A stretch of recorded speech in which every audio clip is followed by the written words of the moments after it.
Muling nagbabalik si Kei Soto sa team ng Hiroshima Dragonflies at excited na nga ito para sa kanyang second season dito sa Japan B-League. Gustong gusto ng agent ni Kei Soto na Wasserman ang Japan B-League dahil na rin sa nagkakaroon nga si Kei Soto dito ng 25 minutes playing time a game at nakakatulong talaga ang playing time sa development ng isang player. Masasabi natin na magaling ang Wasserman dahil meron talaga silang plano na makakatulong sa mga players na kanilang hinahandle nang sa ganon ay maabot nila ang kanilang full potential bilang isang basketball player. Ang 21-year-old na si Kei Soto ay pwedeng lumaki at lumakas pa ang kanyang katawan na makakatulong sa kanyang laro sa loob ng paint. Ang kasama naman ni Kei Soto na si Robert Franks noon sa team ng Adelaide 36ers na tumalo sa team ng Phoenix Suns sa isang preseason game ay naglalaro na nga rin dito sa Japan B-League para sa team ng Nagoya Diamond Dolphins at katim naman niya ngayon itong si Bobby Ray Parks Jr. Mas lumakas pa ngayon ang Nagoya Diamond Dolphins dahil dito kay Robert Franks at nakita naman natin sa NBL na isa rin itong napaka-competitive na import.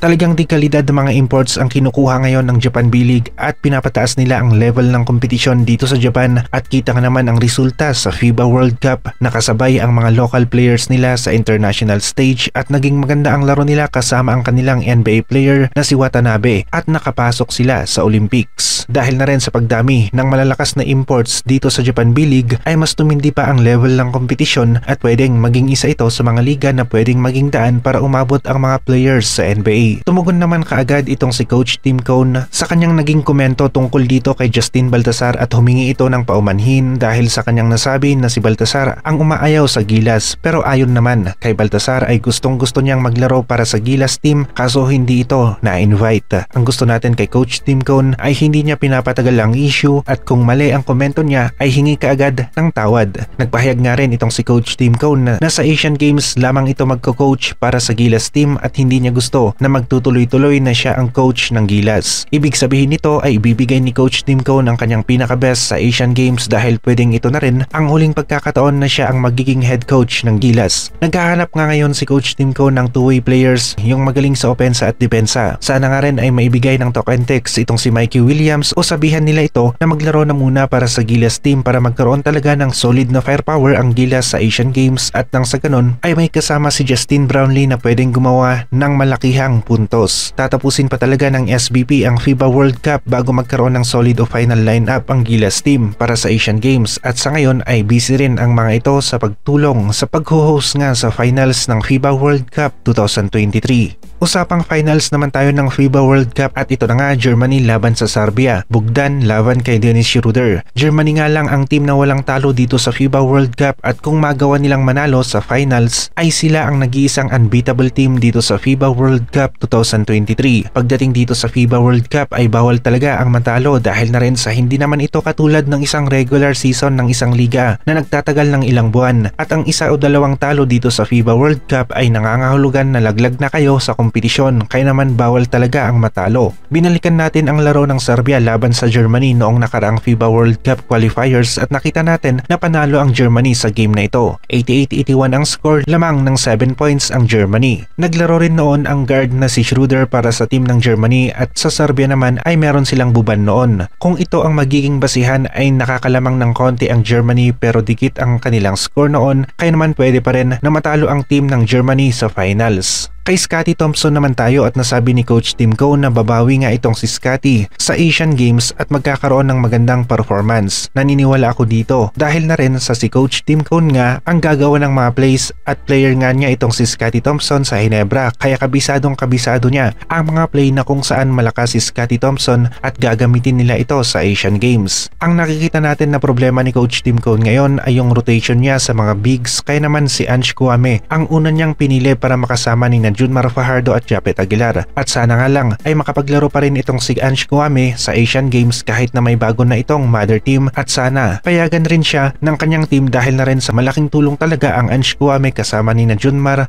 Japet, Justin Brownlee at iba pang players. Mikey Williams rin ang isa sa gustong makuha ni Coach Tim Cone at sana nga ay maging available ito para sa bayan. Christian Standhardinger ngayon ang isa sa pwedeng maging option ni Coach Tim Cone pero kung matatandaan natin ay nag-retire na nga itong si C. Stand sa gilas, pero kung mapapakiusapan pa ito ni Coach Tim Cone ay posible nga na magbago ang kanyang isip at muling maglaro sa Asian Games. Maging itong si AG Edo ay maglalaro rin sa Japan B-League at kung nabigyan ito ng magandang playing time ay posible na isa siya sa maging dominant player dito sa Japan B-League. Dahil na rin sa kung ibabase natin ang laro niya sa FIBA World Cup ay sumasabay talaga ito sa mga kagaya ni na Karl Anthony Towns, Kyle Anderson at iba pang NBA players. Kaya naman nakikita natin na kakayanin niya ang kompetisyon dito sa Japan B-League. Ang maglalaban naman para sa bronze medal ng FIBA World Cup ay ang team ng USA laban dito sa team ng Canada. Ang prediction ng nakararami ay ang dalawang teams na ito ang magkaharap sa finals, pero hindi ito nangyari. Indikasyon na lumalakas na rin talaga ang mga European countries sa larangan ng basketball at kung nagawa na naman